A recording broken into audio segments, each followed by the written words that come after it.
Hey everyone, Judicial Watch President Tom Fitton here with our weekly update on social media. Thank you as always for joining us. A busy week, a bad week in terms of corruption in government.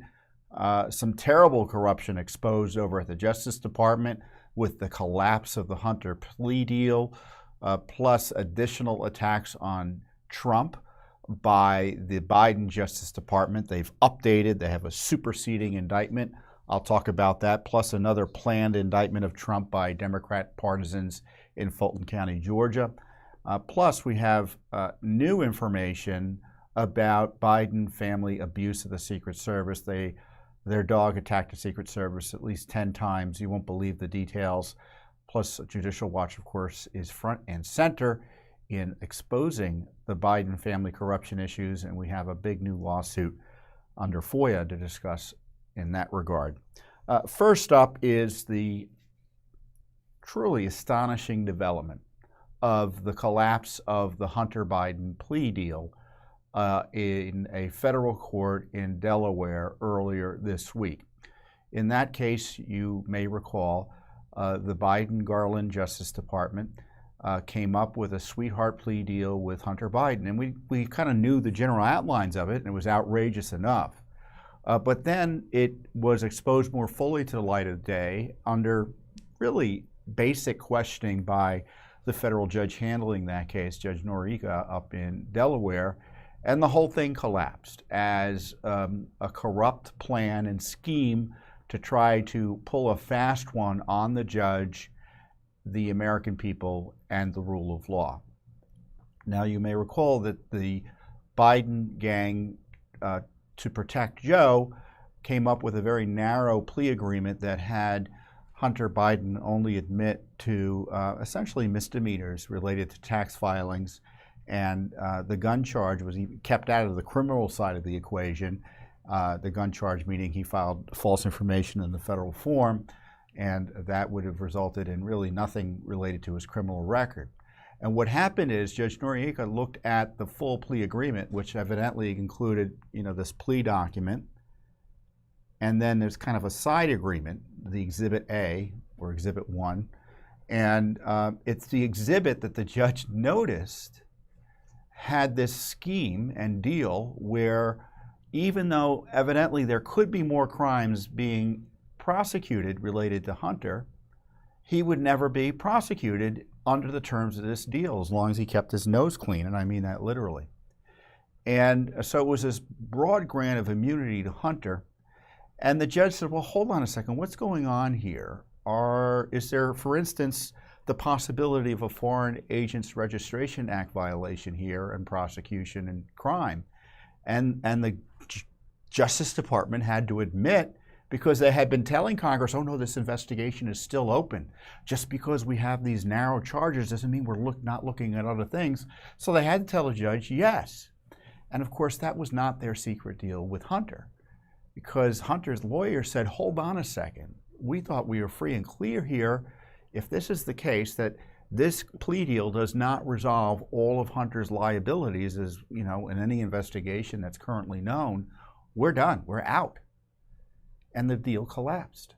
So it was literally one or two questions from a federal judge, and this deal was so corrupt and obviously wired in an improper way that it collapsed. And so what is going to happen next? I don't know. I do know what should happen next. Judge Garland should resign in disgrace. U.S. Attorney Weiss, who tried to pull a fast one over the court, should resign in disgrace. Every prosecutor involved in this shady operation should be forced out. And there should be a criminal investigation of the criminal investigation of Hunter Biden and presumably Joe Biden, who is also implicated in all of this. On top of that, there needs to be, and it further highlights the urgency for impeachment of Joe Biden. And not that there's always been a good faith basis to impeach Joe Biden, at least an inquiry into Joe Biden's activities. But what's happened here is that it further highlights and confirms in a dramatic fashion that the Justice Department is not trustworthy on anything related to the Biden crime family. So if there's going to be any modicum of justice done in the next year, year and a half, it's going to be through the accountability of the impeachment process, whatever you want to call it, the impeachment inquiry process. Now, Speaker McCarthy is finally taking our lead, or following our lead, Judicial Watch's lead, because as you know, we've been calling, at least I've been calling for at least an impeachment inquiry for a long time now. And even Speaker McCarthy sees, and he's been hesitant and didn't really want to do anything related to impeachment, certainly not Joe Biden, that it's almost impossible to avoid an impeachment inquiry given the level of criminality evident. And the evidence popping up either from the whistleblowers last week we talked about, that FBI 1023 form, which shows that Burisma bribed the Bidens for $10 million, or at least that's what it's alleged, and evidently other investigations by the FBI, to the degree they existed at all, seem to confirm and corroborate what that form showed. And then we have this collapse of the plea deal. Now, you know, this isn't any plea deal. Plea deals collapse here and again. That's true. But this is the son of the President of the United States, the center of an investigation, for instance, involving monies that went, in theory, not in theory, but the evidence shows, went to the president's family. Documents that show that Joe Biden was a beneficiary and part of the influence peddling operation, the racketeering operation that Hunter and other members of the family were engaged in, using him as the leverage point to get money for the family operation. And here we have the Justice Department caught with their hands in the cookie jar, colluding with the Biden team to try to pull a fast one on the court. And the court, of course, is, you know, she's, my understanding of Judge Norika, she's not a shrinking violet. She's no nonsense, but she's obviously very professional. And she didn't express the anger that I probably would have if I had seen what was going on in my court. But she made it clear that the plea agreement is going to be given careful examination by her, especially given all this other information out there, which she evidently is aware of, about the Foreign Agents Registration Act. Because if you're in partnership with a foreign firm that's state-owned, it necessarily raises questions about whether you're a foreign agent. And of course, you've got that information related to Burisma that shows that Hunter was hired to essentially get Joe to keep corruption investigators off the back of Burisma. Again, foreign.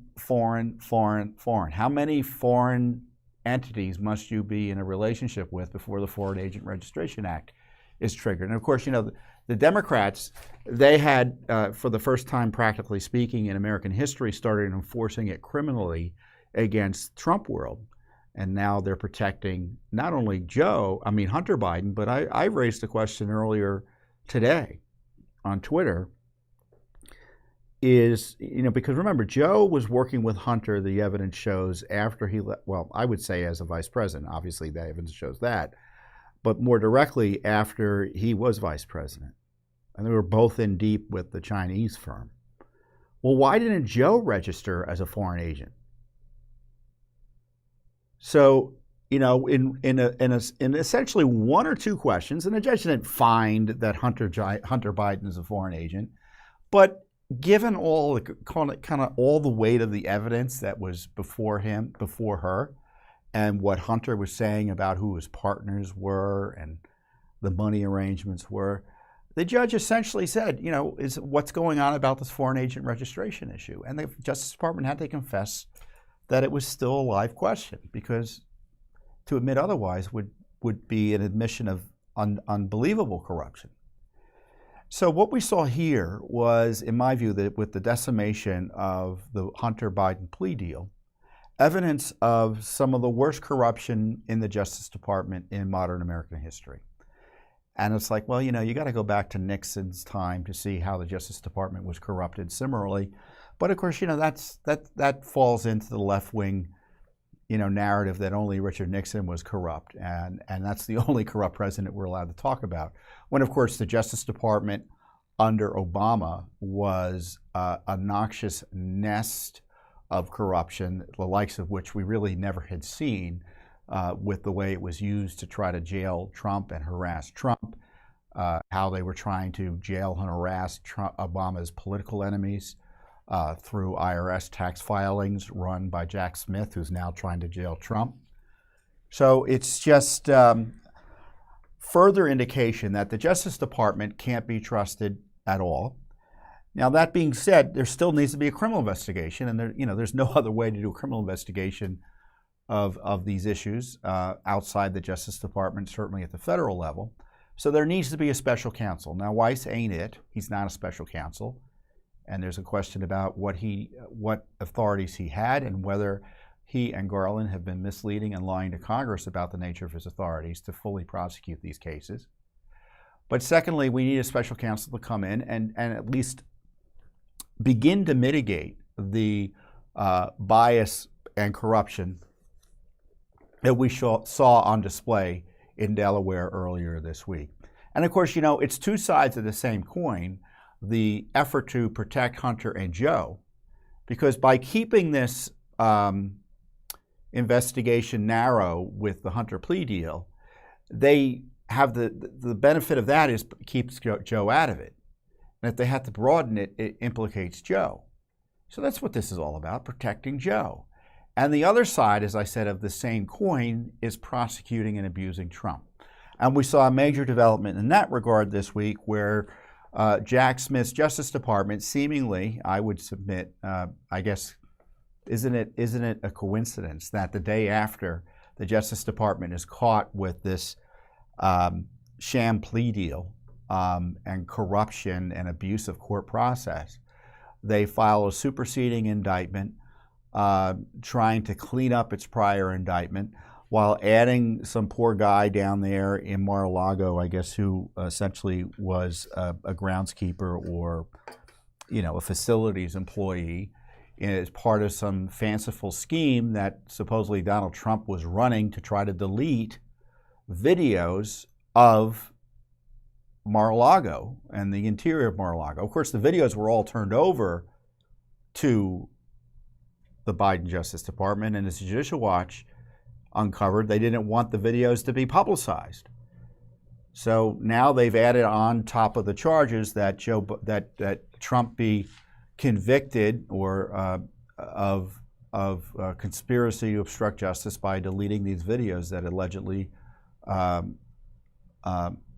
were sought to be deleted, but were never deleted as a result of this conspiracy.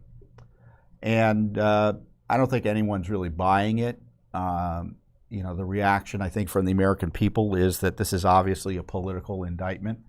And I want to take a step back. There was never a basis to pursue records from President Trump by the Biden administration. The records he had a right to have under the Presidential Records Act, meaning they were presumed to have been personal. Why do I know that to be the case? Because that was the position the Justice Department took with Bill Clinton's records that were disputed by Judicial Watch. And they said, because we were taking the position the Justice Department's taking now, well, he can't take any records he wants. And they said, oh, yes, he can. Doesn't matter if they're classified. They're presumed to be personal if he has them after he leaves the White House. They changed on a dime for Trump. So they manufactured this dispute with Trump about whether he had records he was entitled to. And then they escalated it with not one but two subpoenas and a raid. And now they're trying to jail him for not responding appropriately to the subpoenas, meaning obstructing them or hiding documents. And I encourage you to read the superseding indictment, and you'll see it's a whole lot of nothing. And it seems to me a desperate bid by Jack Smith to escalate the pressure on Trump as we get closer to the elections. And remember, this isn't just the only thing Smith has planned, because reports are he's going to try to jail Trump, and I will be blunt here, for exercising his First Amendment rights, an outright political prosecution, the likes of which America has never seen. He disputed the election under the law as a candidate, and under the law and under the Constitution, as his duties were, to make sure the laws were enforced as a president, and they're trying to prosecute him for being a president and being a candidate who dared to dispute Joe Biden.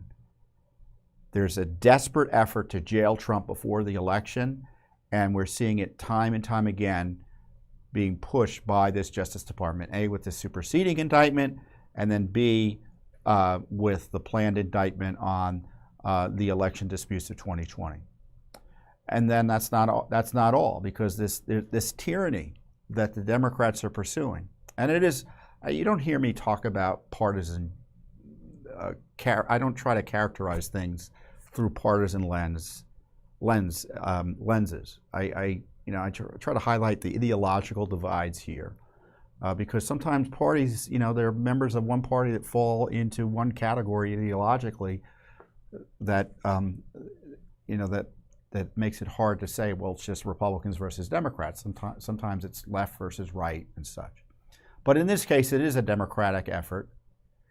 It's this, I say, contagion of tyranny in Washington, D.C., up in New York with the Soros-backed prosecutor, Alvin Bragg, and evidently down in Fulton County, Georgia, where, again, President Trump is being targeted by a Democratic prosecutor with a radical, new, unprecedented, novel application of the law to try to jail Trump, the president, and Trump, the candidate, for doing what he's able to do under the law as president and what he's entitled to do under the law and the Constitution, state and federal law, as a candidate. So this is not going to stop. This is not going to stop. And Trump right now is campaigning freely. That I would not presume always to be the case, given the Democrats' obsession with jailing Trump. And of course, as I said, it's two sides of the same coin. The same Justice Department is obstructing justice and conspiring to protect and cover up Joe Biden crimes as it relates to Hunter Biden and other members of his family. So not only is there the political benefit of putting your political opponent in jail during an election, that's what tyrants do, but it also distracts the people from your own personal corruption issues. So it's an unholy mess of corruption, and we are going to continue to blow the whistle on it at Judicial Watch. We just filed a lawsuit, for instance, against the Department of the Justice Department for the Hunter Biden IRS investigation documents. And this new lawsuit was filed, I guess we filed it about a week, not that long ago, less than a week or so ago. Of course, the Justice Department is withholding documents from us, and we basically wanted documents. I'm going to say basically. I'm going to tell you what documents we wanted.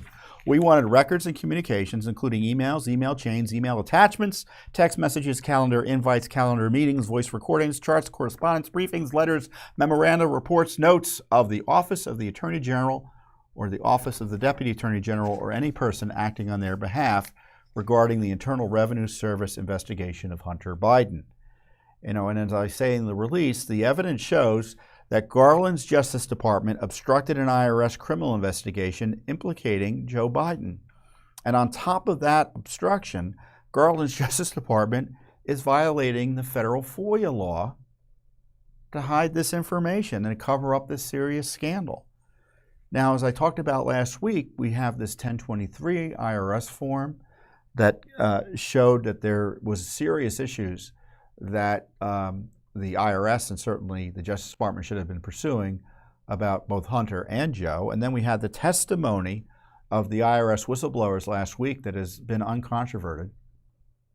And one of the whistleblowers said the Department of Justice prevented investigators from following evidence that could have led to Joe Biden, divulged sensitive information to Hunter Biden's attorneys, and allowed the clock to run out to prevent charging Hunter Biden with felonies. Excuse me, that's the judiciary characterization of the testimony.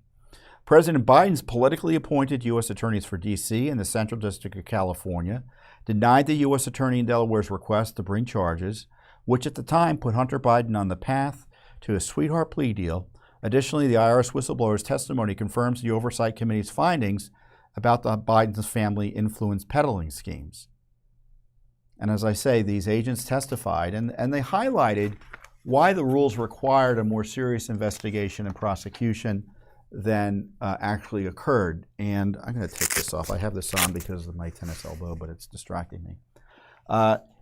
In the Criminal Tax Manual, Chapter 10, the testimony reads, found on the Department of Justice website, Tax Division policy states, Cases involving individuals who fail to file tax returns or pay a tax but who also commit acts of evasion or obstruction should be charged as felonies to avoid inequitable treatment.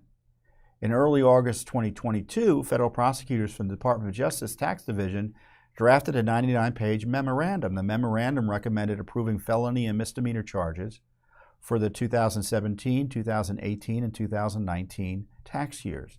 If the Delaware U.S. Attorney David Weiss followed DOJ policy as he stated in his most recent letter, Hunter Biden should have been charged with a tax felony, not only the tax misdemeanor charges. We need to treat each taxpayer equally under the law. So this is why Judicial Watch is suing here, because we have information that the IRS was constrained in its investigation of Hunter and Joe. They were told there were trails that it could not pursue with Joe Biden's grandchildren, for instance, who were adults, because it looked like they were getting money. Joe Biden himself personally. And of course, Hunter Biden, the Justice Department was constantly running interference. So what's the truth here? The Justice Department and the Biden gang pretends there's no there here. And that's why we're suing under FOIA. If there was no there here, why don't they just release the documents? In my experience at Judicial Watch, we find that when government agencies don't want to give us documents wholesale on a matter like this, it's because there's something they want to hide. What is the Justice Department hiding about its obstruction and interference with the IRS investigation of Joe Biden and Hunter Biden? You see, they tell us repeatedly, right? The IRS is above politics.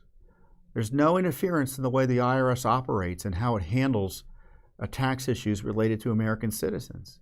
Well, here we have information that Biden political appointees interfered with the IRS. So this is an IRS scandal in addition to a Justice Department and the FBI and a White House scandal.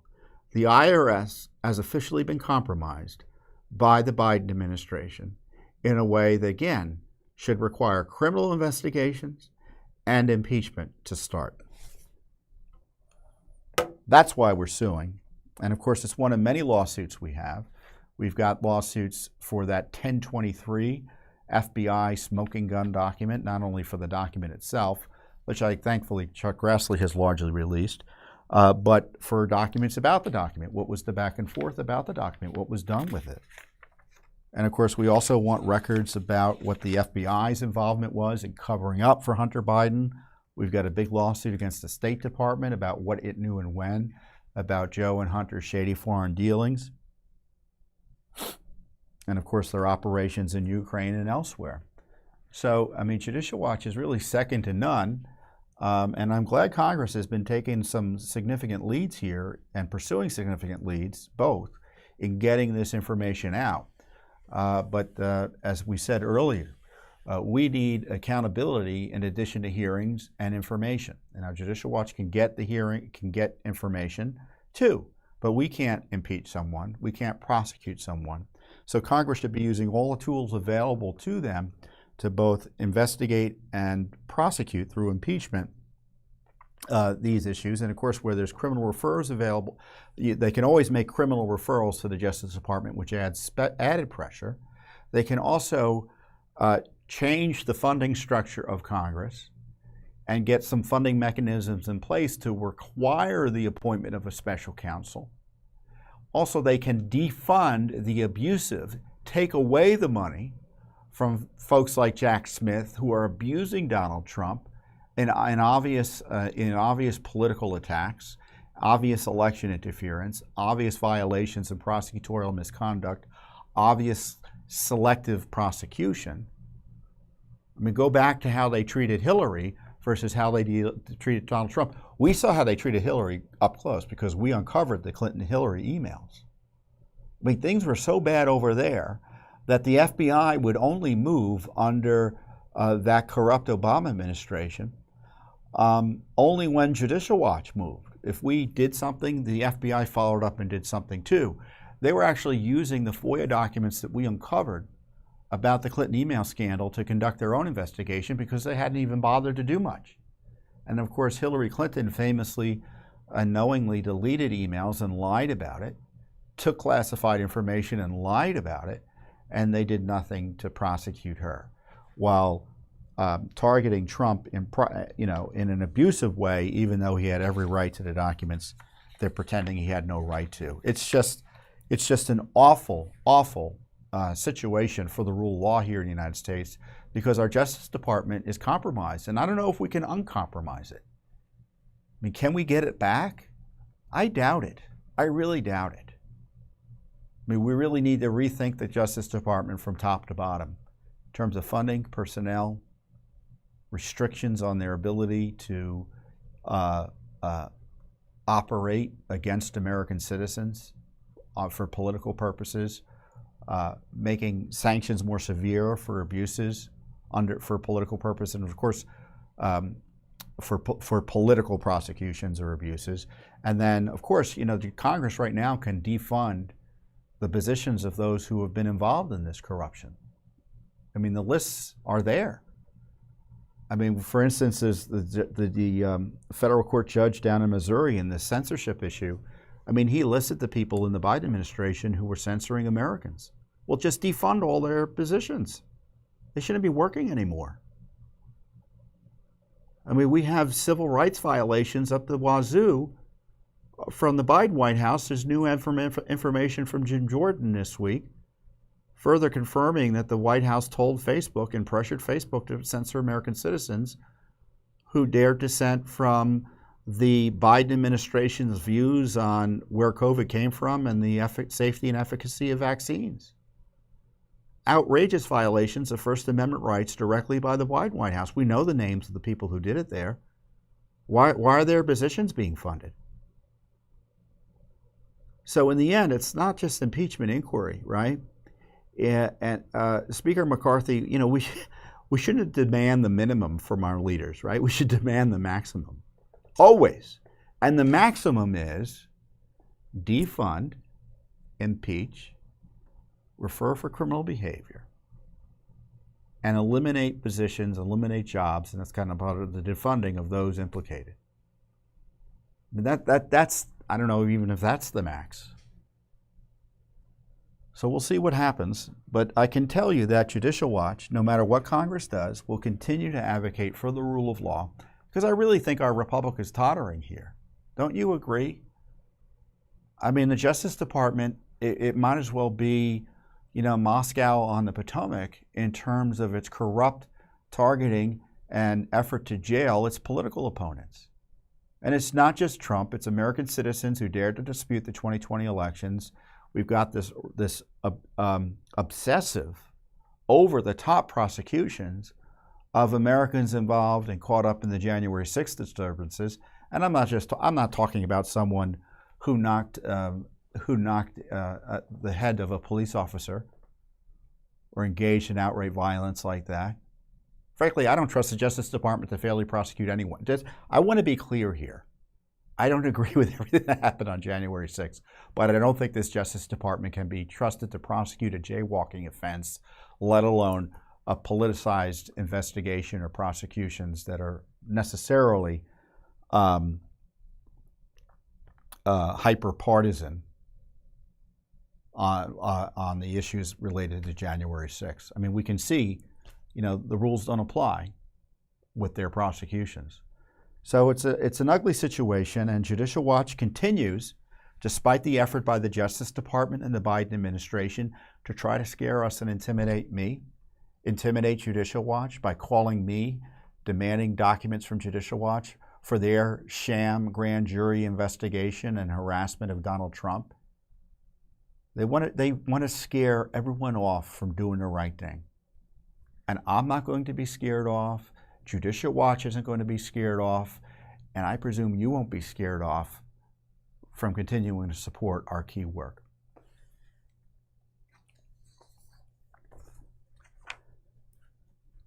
So, I was talking, I think it was on this update a few weeks ago, and I made the point the Secret Service is treated like dirt by the Bidens. And I didn't even know this was coming when I said it. But talk about confirmation. Now, this is these documents, when I read these documents, or I guess I didn't. Our investigator, obviously got the documents through litigation, and then what happens is they are reviewed, and I get a report about what's in them, and I get to look at the documents themselves, obviously. And I tell you, I've read probably hundreds of thousands of documents in my time here at Judicial Watch, and these were pretty darn shocking in terms of them being pretty memorable, and because they document Joe Biden's dog Commander attacking Secret Service agents time and time again on White House property and at his home in Delaware. And this is, I think, my first reaction that I recorded earlier this week. Hey everyone, Judicial Watch President Tom Fitton here with some news. The Secret Service just gave us documents that show that Joe Biden's dog Commander has attacked Secret Service personnel repeatedly at the White House.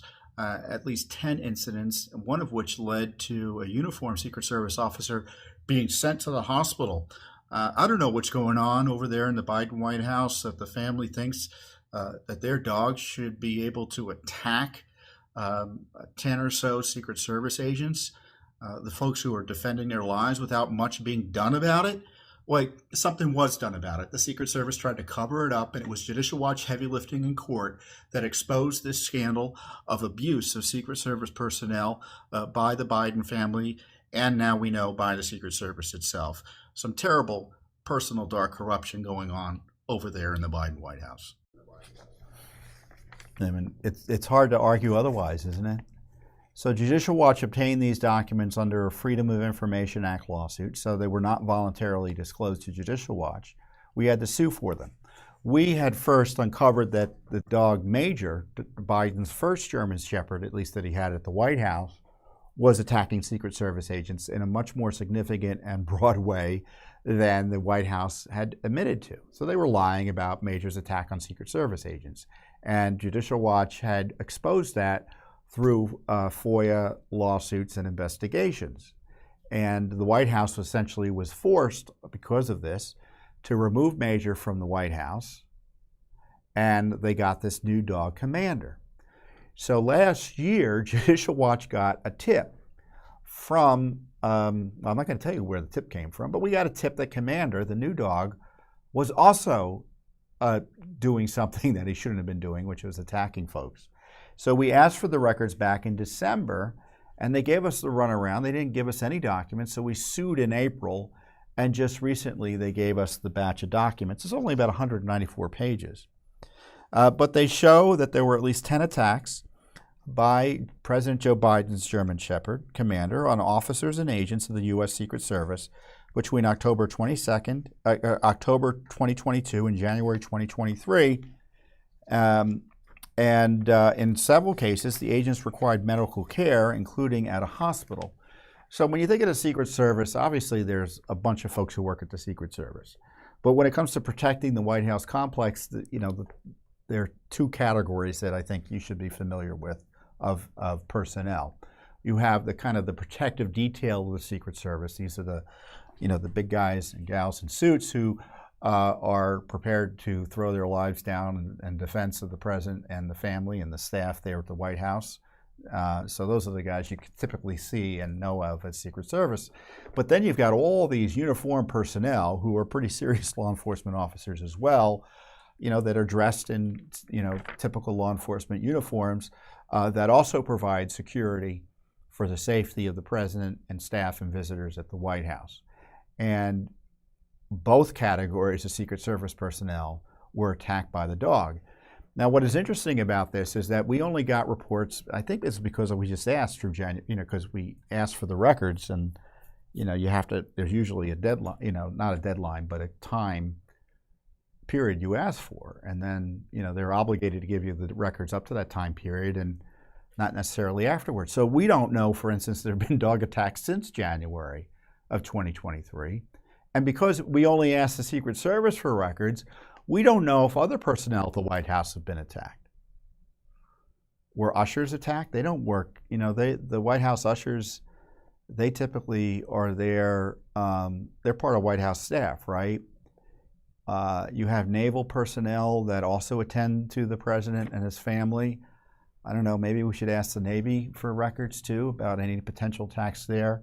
So this is just like a snapshot of what Commander's been doing.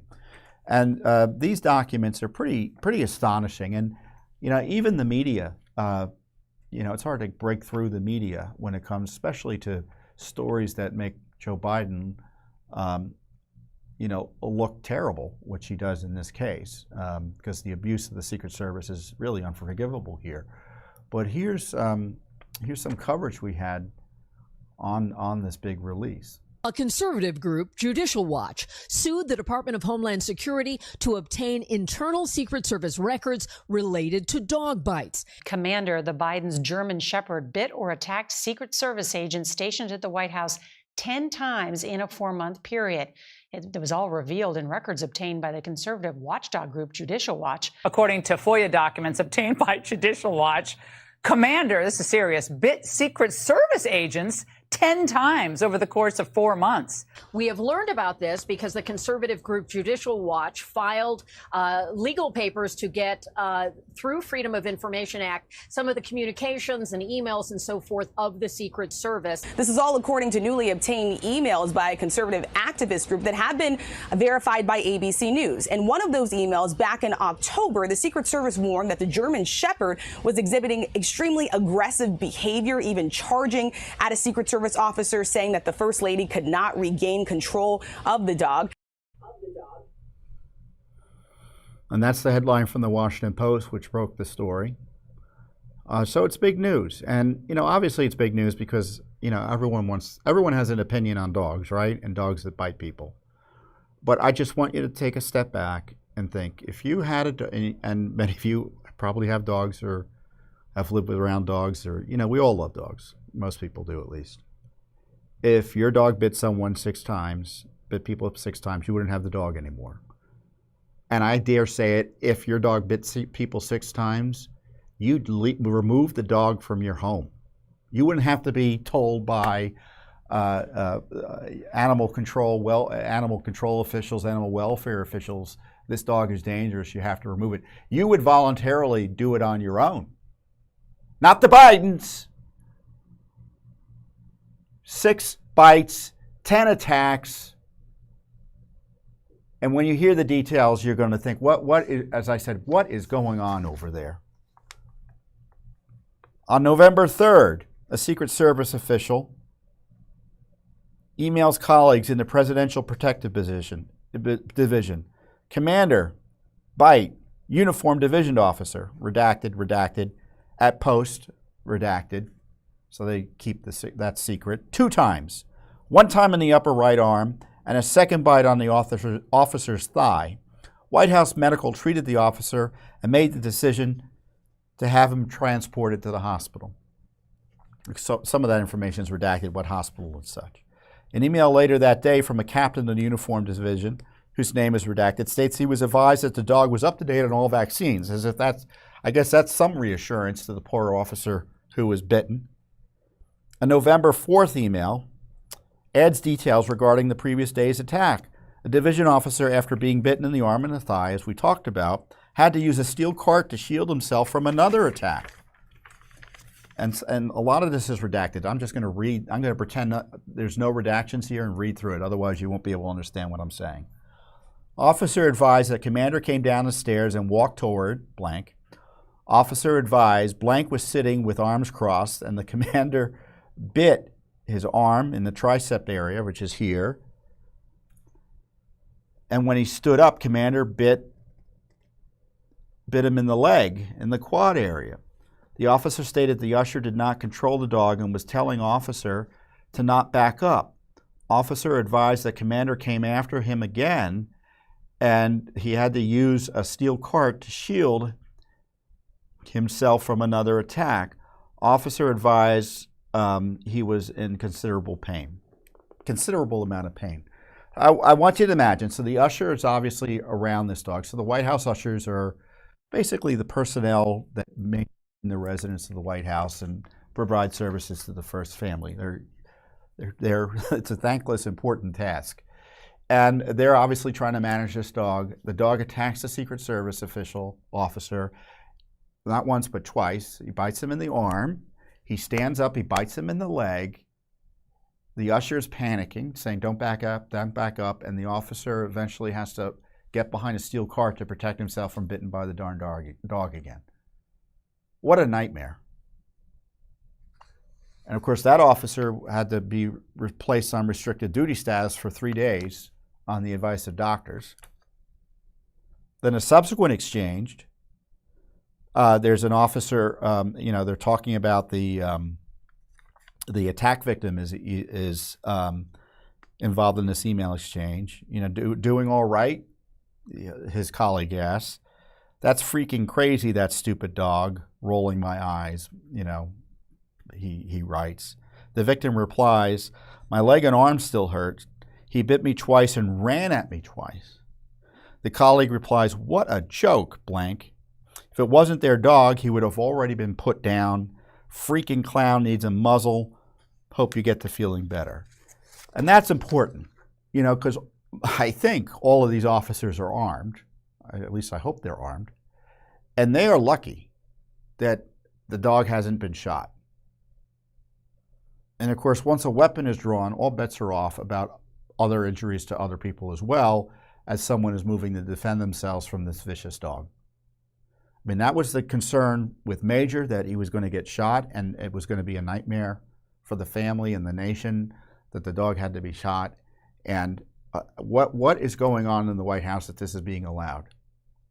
And I don't mean allowed in the sense that, Joe's saying sick, but this is happening. It's Biden's family dog. They have to know this is happening. Of course, the documents show that they did know it was happening. There was an earlier attack. Again, this is an assistant special agent in charge of the Presidential Protect Division with the subject line commander. For your situational awareness, this evening, blank took commander outside for his usual dog walk through the rose garden.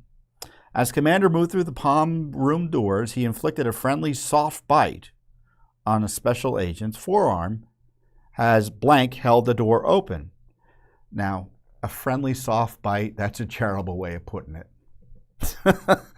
I want to go on the record. I don't want any dog giving me a friendly soft bite. No. I mean, maybe a puppy could do that, right? But not a German Shepherd. No, certainly not the age that this dog was. Afterwards, the special agent told Special Agent Blank Whip had no skin was broken from the bite, and his business suit was not ripped in any way. So obviously, if it was a friendly soft bite, there wouldn't be a concern about potential damage to his arm physically, and obviously his clothing. And he was advised to have the White House doctor look at it, which he did.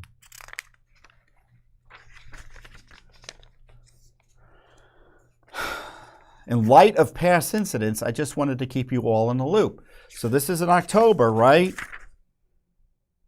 So there have been past incidents. I don't know what he's referring to. Is he referring to Major or to other incidents by Commander that aren't reflected in the records that we have? And then the response is that his colleague responds that he would brief staff on this issue. On October 5th, a captain in the Uniform Division of the White House branch of the Secret Service emailed colleagues with the subject family pet incident. At approximately 0706 hours, Emergency Response Team Officer Tech was involved in the incident involving the family pet. While the family pet, and by the way, family's capitalized, so it's obviously a commander. While the family pet was out for their morning walk, the dog jumped on off Tech and bit at his arm wrist area. He did not suffer any injuries. I'm assuming he's a he, but I'm trying to read through this redacted because all of these names are redacted. The incident was reported to me by Lieutenant Blank in the Joint Operations Center and said that the emergency response team supervisor would be pushing notifications up as well. So again, another officer attacked. Thankfully, there was no injury, but they're noticing it here. An October 26th email, a few weeks later, Commander has been exhibiting extremely aggressive behavior. Today, while posted, he came charging at me. So a uniformed division officer is reporting this. The First Lady couldn't regain control of Commander, and he continued to circle me. I believe it's only a matter of time before an agent and officer is attacked or bit. And of course, that turned out to be the case because that steel cart incident I told you about.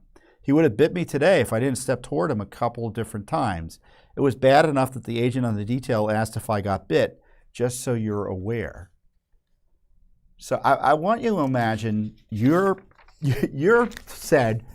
told, you stand here and you defend the President of the United States, provide security for him and his family. This is your post. And First Lady Jill Biden comes walking by with the dog. She's unable to control this big German Shepherd. And I've never seen Jill Biden in person, but she seems a slight person to me and would have trouble commanding a big dog like Commander, even if Commander was, quote, just being playful. But it's clear based on this witness, this person who suffered, and you can be attacked without being bitten. And yes, you can see here.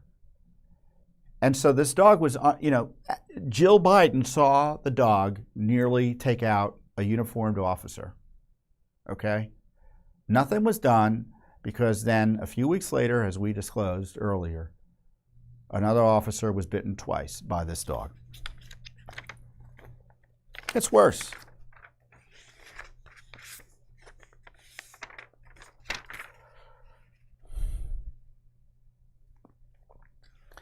On November 10th, a Secret Service memo describes an incident that occurred with Commander earlier in the day.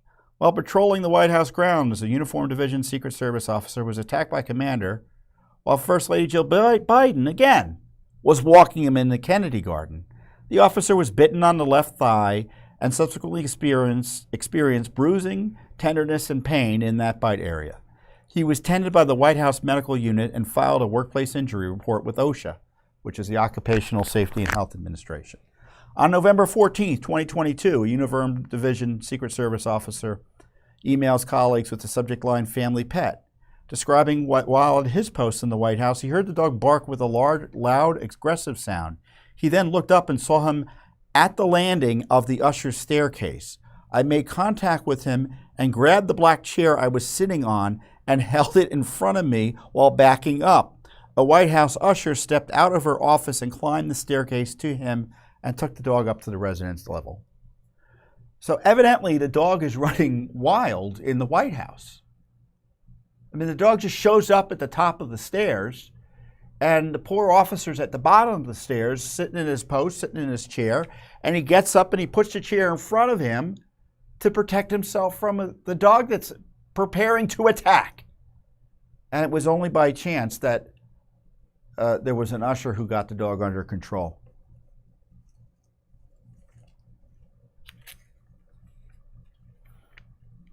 On December 11th, and Joe gets involved here, a Secret Service agent, a special agent in the Presidential Protective Division, was attacked in the evening on the South grounds by Commander after Biden let the dog off the leash outside the White House.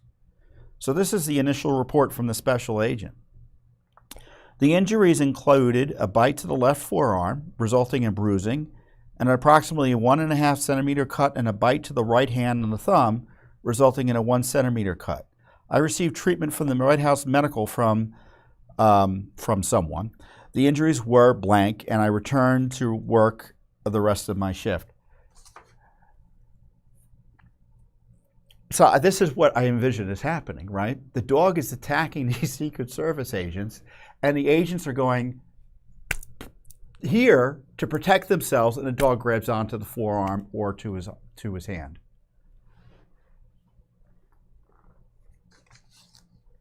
Crazy.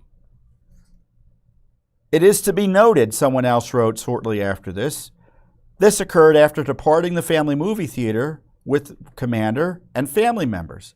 POTUS requested to take Commander on the leash to the Kennedy Garden. Once at the Kennedy Garden, POTUS took Commander off the leash to run free. I was present to observe blank departing from the Kennedy Center Garden to move behind toward the south ground via the internal garden gate when this occurred. So he witnessed the incident. There was another incident on December 16th when a Secret Service officer was walking from one post to another on the White House complex. He writes, I was walking across the complex and a dog bit my left arm. Asked to describe the injury, the officer wrote dog bite, superficial laceration, contusion, soreness, and bruising. Again, another uniformed division officer emails a colleague in December, late December, Christmas Eve, December 24th. Dog issue. Undersigned officer reports incident occurred on 12/23/2022, around 20-30 hours at post. So he's on post. At about what is 2030? 6:30? Yeah. What? Oh, 8:30. Thank you. Yeah. You can tell I'm not a military guy. When First Family was coming back from tennis pavilion, blank having her hands full, being full, and no one else around, I did try to open the closed door to the deep room for her. At that moment, First Family dog passed everyone towards the deep room. Having doors not being fully open yet, he bit me on my left forearm. One of the special agents and blank witnessed that incident. Fortunately, I was wearing multiple layers of clothing, so it did not leave any marks. And then there was a December 24th, 2022 email exchange that said matters of extreme concern. A Secret Service inspector reports to colleagues on that incident. I attended officials' roll call this afternoon. The dog bite issue came up again. Please see the attached email chain written last evening. Apparently, Officer Blank was written while posted at Blank yesterday. So she's referencing, or he's referencing this dog bite incident from a commando walking back with the First Family from the tennis pavilion at the White House. I didn't know there was a tennis pavilion at the White House, but I guess there is. Nearly every official in the room with me today spoke about specific incidents surrounding the First Family's dog. So I guarantee you there's more bites that we don't know about yet. The remainder of the email and the response to it is redacted, so they covered up what their concerns were here. The inspector's email is then forwarded to an official and uniformed division chief. It says, for your situational awareness, the Presidential Protective Division is being notified of the latest incident, but we need to address this issue as soon as possible collectively. And then there's a January 23rd email chain which describes an incident with Commander involving a technical security investigator who's looking into an alarm going off at the Biden's Wilmington, Delaware Lake House. So I guess they got guys who maintain the security systems, the electronic security systems, right? So the alarm's going off, and this Secret Service official, technical security investigator, is tasked with going to see what's happening. He was attacked by the dog when the house sitter opened the front door to talk to the agent. Commander squeezed his way through the door and immediately latched onto the lower right side of my back. Blank told Commander to get down and assisted in pulling him off. The total incident did not last more than 10 seconds. The Commander went back inside the residence. So-and-so was apologetic after the incident. After checking my lower back, there's a one-by-one scratch bruise spot where Commander grabbed onto and was bleeding, consistent of a scratch-like rug burn. So this poor guy knocks on the door, and Commander, being a probably smart, sly dog that he is, wiggles his way out and bites him on his back. I mean, I'm laughing, but it's horrible. And as I said in the release, these shocking records raise fundamental questions about President Biden and the Secret Service. This is a special sort of craziness and corruption when a president would allow a dog to repeatedly attack and bite Secret Service and White House personnel. And rather than protect its agents, the Secret Service tried to illegally hide documents about the abuse of its agents and officers by the Biden family. So remember, this is covered up, and it was only uncovered thanks to Judicial Watch. And this is not the first time the Secret Service has been abused by the Biden family. We have them being bitten by Major, being treated like cleanup operators by the Biden family in terms of getting, according to reports, Hunter Biden's gun records and vacuuming those up after his gun ended up in a dumpster. The FBI was evidently involved in that too. And of course, they ran that ridiculous operation for the Bidens to cover up the origin of the cocaine in the White House the other day. And so we released this information earlier this week, and what does the Secret Service do? Oh, well, this is what happens when you're dealing with families and their pets. No, it isn't. So you had the Secret Service leadership trying to mitigate what the dog was doing, and Jill Biden's spokesman issued a statement saying there's new leash protocols.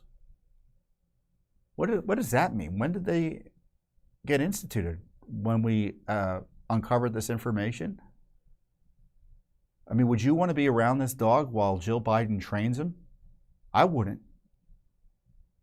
And to me, it's a scandal in the sense these are federal workers trying to defend the President of the United States, protect his life. Their focus has got to be looking out, right? Looking out for threats. Now they have to worry about a dog biting him in the back, literally. And Joe and Jill Biden have done nothing about this. It's pretty clear based on all the evidence. And this to me is emblematic of someone who thinks the law doesn't apply to them. Standard rules of civilized behavior don't apply to them. This is the Joe Biden way. Oh, I get 10% for the big guy. I get half of everything Hunter makes. Oh, I can just lie with impunity about my knowledge of his businesses and the money he's making from China and elsewhere. I can walk in plain sight and threaten a government official to shut down an investigation into my son's firm with impunity. Yeah, and I can have my dog can attack everyone in the White House and no one's going to do anything about it until Judicial Watch steps up.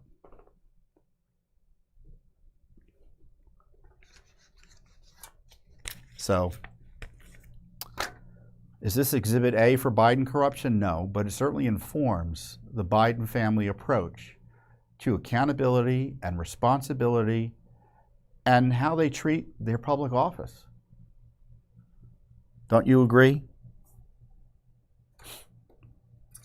You know, and I want to remind you, again, you know, this story popped up just as we found out that in plain sight, and I think it's related, that, you know, Joe Biden's Justice Department had some outrageous plea deal that would have kept Hunter Biden free and clear from any prosecution for anything in a way that even a judge couldn't sign on to.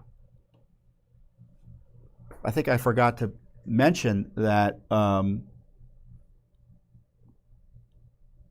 you know, I responded initially to it, and I want to play you my initial response here. Hey everyone, Judicial Watch President Tom Fitton here with the latest on the corrupt Hunter Biden plea deal.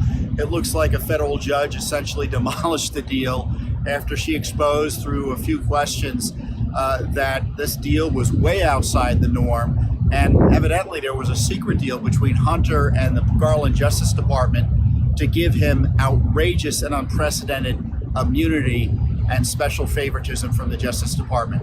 I tell you, this is an astonishing development that would, if the Justice Department were ethical, result in the immediate resignation of Attorney General Garland and every other official responsible for this corruption. And I tell you, it lends added urgency to the need for an impeachment inquiry into Joe Biden and, yes, Attorney General Garland. And on top of that, we need a special counsel to investigate Biden family corruption now more than ever. Well, it's a good way to end the weekly update because it kind of tells you what to do, right? If you so choose, share your views with your members of Congress about what you think should be done about Biden corruption. Defund Jack Smith, abuse of Trump, demand a special counsel, an impeachment inquiry for Biden. Call your House members, share your views at 202-225-3121, 202-225-3121. And as I've noted, Judicial Watch is second to none in exposing both the the corruption ranging from a dog attacking government workers like out of control because the president is out of control personally, to this crazed corruption related to foreign influence peddling involving the Biden family. Judicial Watch has got litigation running the whole gamut. And if you support that type of work, I encourage you to support Judicial Watch as well by going to our website at judicialwatch.org and sharing the information, obviously, and giving us financial support directly. So with that, I wish you the best, and I'll see you here next time on the Judicial Watch Weekly Update. Thanks for watching. Don't forget to hit that subscribe button and like our video down below.